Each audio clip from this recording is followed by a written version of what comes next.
Assalamu alaikum wa rahmatullahi wa barakatuhu, my friends, and welcome back to Westport, the home of explanation of the Qur'an from a Shia perspective.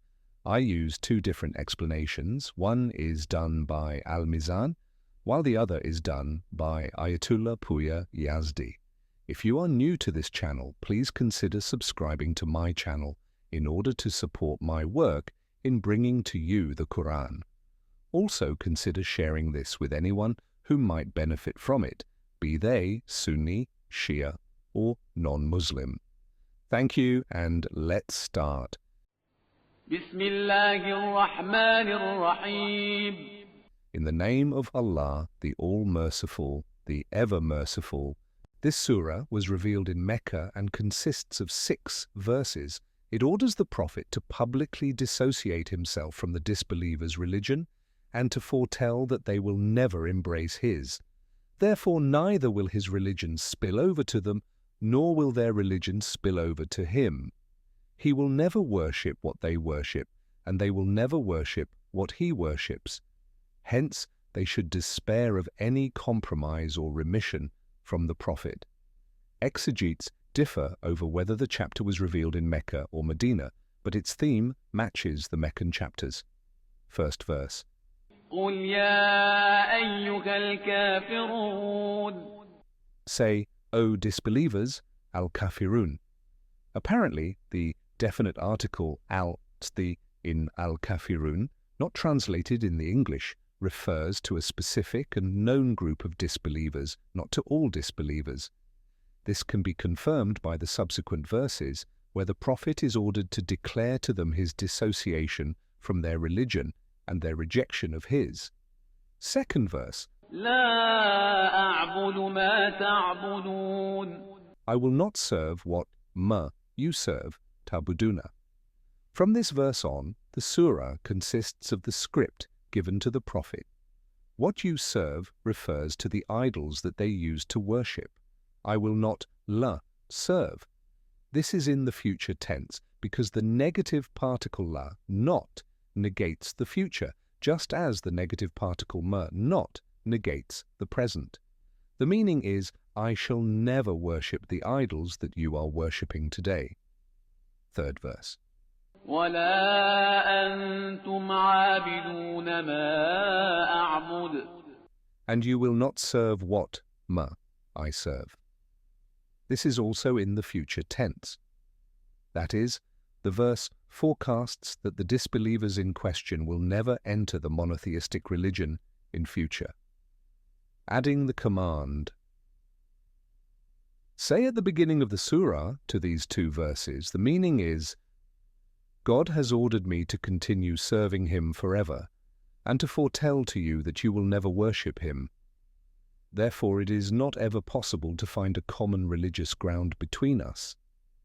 Hence this verse is similar in meaning to, the word has been realized against most of them, they shall not believe. As for the faithless, it is the same to them whether you warn them or do not warn them, they will not have faith. 2:6. It would have been more appropriate for the verse to use the Arabic particle man who, instead of what. However, the latter is used for parallelism with the previous verse. I will not serve what you serve.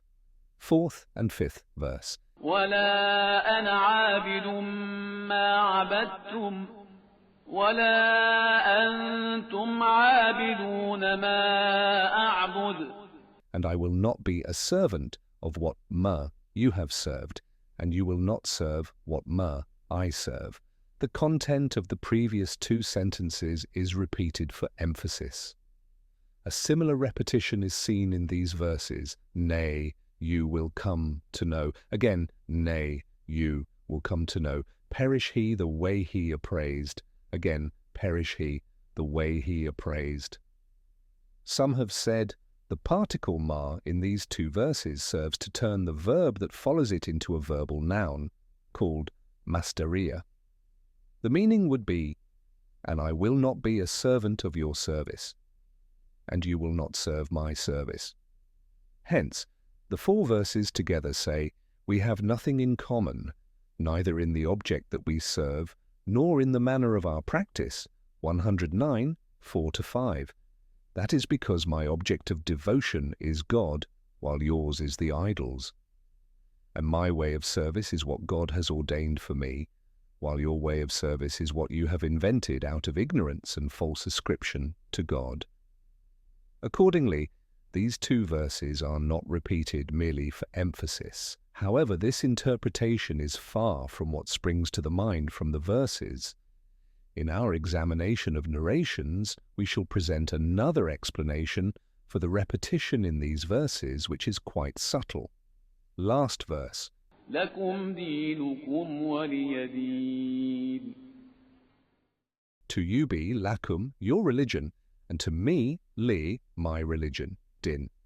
This reiterates what was said before, that there is no commonality between the two parties. The letter lam in lakum and li shows exclusive affiliation and possession iktisas. The meaning is, your religion, which is the worship of idols, exclusively belongs to you and does not include me. Similarly, my religion exclusively belongs to me and does not include you. The verse should not be construed to mean that it is permissible to adopt whatever religion one likes, or that the Prophet never opposed their religion after that. That would be against the call to the truth which is at the core of the Qur'an's mission. Two other suggested views are: 1. The word din in this verse means jaza, payment, compensation, reward. The meaning is, to you belongs your recompense and to me belongs my recompense. 2. There is an omitted mudaf, annexed noun, construct noun, in the verse. The implied meaning is, to you be the reward of your religion, and to me be the reward of my religion. Comment. Both views are far from what springs to the mind at first. Examining narrations 1, Al-Walid bi al-Mughira, Al-As bi Wail, Al-Aswad bi al-Muttalib, and Umayyah bi Khalaf met the messenger of God and said, O Muhammad, here's an offer. We will worship what you worship, and you worship what we worship, so we'll all be in the same boat. This way, if our path is more correct than yours, then you will have some share of it. And if your path is more correct than ours, then we will have a share of it. Then God revealed, Say, O disbelievers, I will not serve what you serve, to the end of the surah. 2. Once Abu Shakir asked Abu Ja'far al-Ahwal about the verses, Say, O disbelievers, I will not serve what you serve, and you will not serve what I serve, and I will not be a servant of what you have served, and you will not serve what I serve. He asked, Does a wise speaker speak like this, repeating himself again and again? Abu Ja'far al-Ahwal did not have an answer to that. When he went to Medina, he asked the question to Imam al-Sadiq. The Imam said, the context of revelation of these verses and their repetition was that the Quraysh told the messenger of God, You worship our gods for a year, and we will worship your God for a year. Then you worship our gods for a year, and we will worship your God for a year. So God replied to them in the same manner. In response to, You worship our gods for a year, he said, Say, O disbelievers, I will not serve what you serve. In response to, We will worship your God for a year, he said, and you will not serve what I serve. In response to, Then you worship our gods for a year, he said, and I will not be a servant of what you have served. And in response to, We will worship your God for a year, he said, and you will not serve what I serve. To you be your religion, and to me my religion. So Abu Ja'far al-Ahwal returned to Abu Shakir in Kufa and told him this, at which point Abu Shakir retorted, This must have been carried by the camels from Hejaz. Authors comment, the Quraysh repeated themselves to indicate continuous cycle of worshipping their gods for a year, and then worship in God for a year. That brings us to the end of this wonderful surah that serves as a window to the past, a window to the Quraysh and what our dear Holy Prophet had to endure at their hands. I hope you enjoy this. May Allah bless you. Take care.